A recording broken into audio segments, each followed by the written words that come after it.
Setelah itu, Tama melemparkannya ke tanah dan membiarkannya terbaring tak bergerak seperti anjing mati. Dia menoleh ke selusin orang yang tersisa dan berkata, "Aku baru saja mengatakan, jika aku menghitung sampai 3 dan tidak ada yang berdiri diam, orang ini terbaring tak bergerak seperti anjing mati." Sama sekali tidak menganggap serius kata-kataku.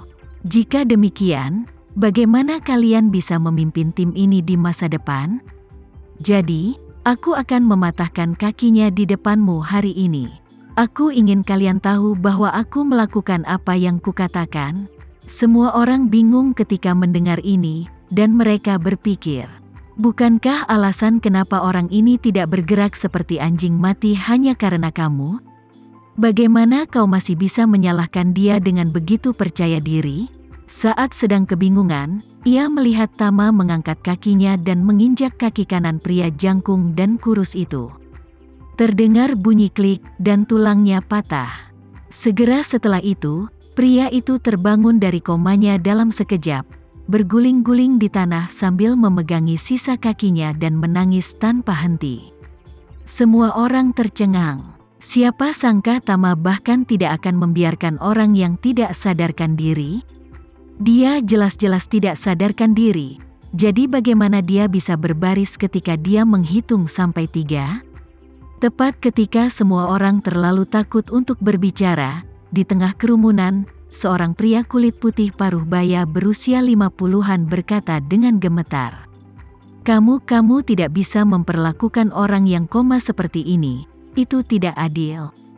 "Adil," Tama berkata dengan tenang saat ini, seperti kata pepatah, kata-kata seorang pria sulit ditangkap. "Saat aku berjalan di dunia, yang kuperhatikan bukanlah keadilan, tapi integritas. Aku akan mematahkan salah satu kaki siapapun yang tidak datang berbaris. Aku tidak akan pernah mengingkari janji." Saat dia berbicara, Tama mengerutkan kening dan menatapnya, dan bertanya dengan rasa ingin tahu. "Orang tua, siapa kamu? Apa kamu berani berbicara mewakilinya saat ini?" Pria kulit putih paruh baya dan lanjut usia mengumpulkan keberanian dan berkata, "Saya seorang pendeta, saya seorang hamba Tuhan, saya berbicara demi keadilan." Tama mencibir, "Maaf, aku seorang ateis dan tidak percaya pada apapun." "Kamu," pendeta itu berkata dengan gugup, "bahkan jika kamu tidak percaya kepada Tuhan, kamu juga tidak dapat melakukan ini." Tama tersenyum dan berkata, "Kamu cukup pandai mengkritik orang lain. Kapan aku pernah melakukan hal seperti itu? Aku hanya tidak menganggap serius para pelayannya."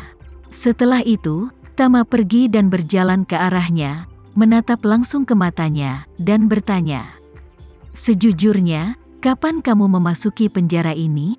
Pendeta itu mengatupkan bibirnya dan berkata dengan panik, "3 tahun yang lalu." Tama mengangguk dan bertanya lagi, "Berapa lama kamu tinggal di sel ini?" Pendeta itu menjawab dengan gugup, 2 tahun 3 bulan."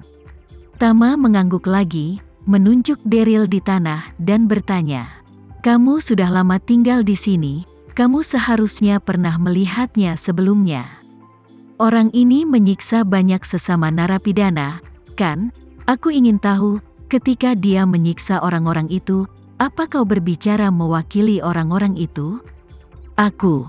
Pendeta itu terdiam beberapa saat. Dia sebenarnya tidak ingin berbicara mewakili pria jangkung dan kurus itu. Dia juga tidak ingin memohon belas kasihan atau mencari keadilan untuknya. Ia baru menyadari bahwa era baru telah dimulai di sel ini. Saat Tama mengambil sikat toilet di mulut Daryl. Ketika dia keluar dari kamar mandi, itu berarti dia telah naik tahta dan menjadi raja baru di sini. Oleh karena itu, dia sengaja ingin menggunakan trik ini untuk mendapatkan posisi di depan Tama. Dan pada saat yang sama, dia juga menggunakan perilaku yang tampaknya memiliki rasa keadilan ini untuk memperjelas satu hal kepada Tama. Daryl dan yang lainnya bukanlah kelompok yang sama. Jika kau ingin macam-macam dengan mereka, tidak apa-apa, tapi jangan main-main dengannya. Dan dia juga percaya bahwa karena dia dimotivasi oleh keadilan dan mendapat restu dari seorang pendeta, ada kemungkinan besar dia tidak akan menjadi sasaran atau bahkan dibalas oleh Tama. Dengan cara ini, dia bisa melindungi dirinya sendiri di era baru ini, dan bahkan mendapatkan bantuan dan kepercayaan dari Raja Baru. Namun dia tidak pernah menyangka bahwa permainan catur yang dia rencanakan dengan cermat akan dibunuh oleh Tama dengan satu gerakan. Ketika Daryl menyakiti siapapun di masa lalu, alih-alih mengatakan sepatah kata pun kepada orang-orang itu, dia malah memberitahu Daryl bahwa Tuhan tidak akan menyalahkan Daryl karena menghukum orang-orang yang bersalah itu. Lagi pula, tidak ada orang yang benar-benar bersih yang bisa masuk penjara. Mencuri dompet juga bersalah, jadi retorikanya sangat populer di kalangan Daryl. Inilah sebabnya dia dapat melindungi dirinya sendiri di sini dengan bijak dan tidak akan pernah terpengaruh dengan cara apapun. Sekarang, Tama tiba-tiba bertanya kepadanya di depan semua orang apa dia telah berbicara mewakili para korban. Bagaimana dia harus menjawab? Bukankah ini mematikan dan memilukan? Melihat dia terdiam dalam waktu yang lama, Tama menamparkan wajahnya, menyebabkan dia berputar-putar beberapa kali dan kehilangan 2 gigi depannya. Setelah ditampar, pendeta itu berbalik dan hampir terjatuh. Tama meraih kerah bajunya, memandangnya, dan bertanya, "Bukankah kamu cukup pandai berbicara tadi?" Pendeta itu dipukuli hingga berkeping-keping, dan wajahnya terluka seperti ada petasan yang meledakkan pipinya di mulutnya. Dia menutupi wajahnya dan berseru, "Aku pendetanya, jangan pukul aku. Tuhan akan menghukummu." Tama tersenyum dan bertanya kepadanya, "Karena kamu adalah seorang pendeta dan hamba Tuhan, izinkan aku bertanya kepadamu. Bagaimana kamu bisa masuk? Bagaimana kau, seorang pendeta yang melayani Tuhan, kejahatan macam apa yang kau lakukan hingga menjadi tahanan di penjara Brooklyn?"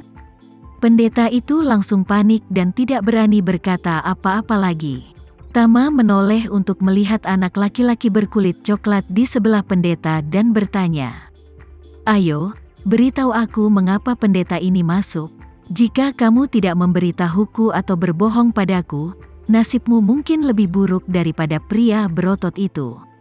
Anak laki-laki berkulit coklat itu begitu ketakutan hingga seluruh tubuhnya gemetar dan berteriak dengan keras. "Pelecehan! Dia masuk karena pelecehan." Setelah itu, dia menambahkan, "Namanya Frederick Lawrence. Apalagi dia sudah lama tidak menjadi pendeta. Sekarang dia masih berbicara tentang imamatnya tanpa rasa malu. Itu tidak masuk akal." Frederick Lawrence tiba-tiba merasa seperti bola kempes, meringkuk di depan Tama. Dia gemetar seperti drum mesin cuci yang porosnya patah. Ternyata itu adalah pelecehan.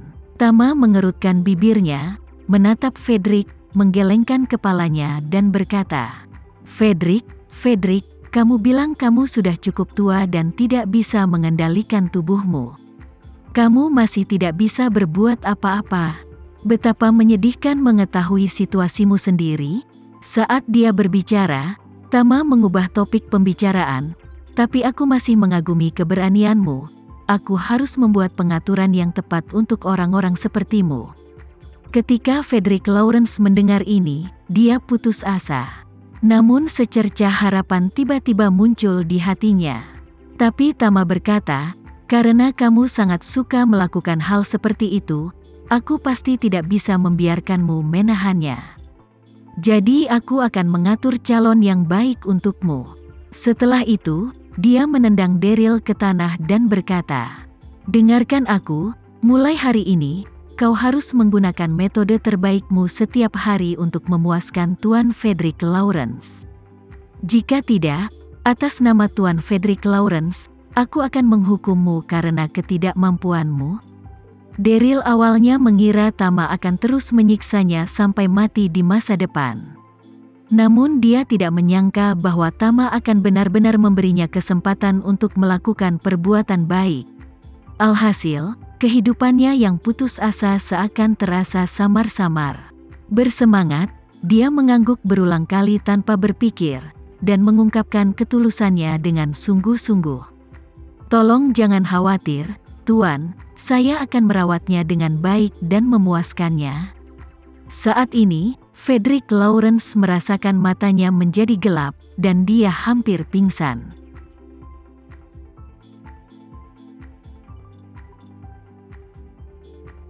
Sekian dulu ya video kali ini, kita lanjutkan lagi videonya di lain waktu.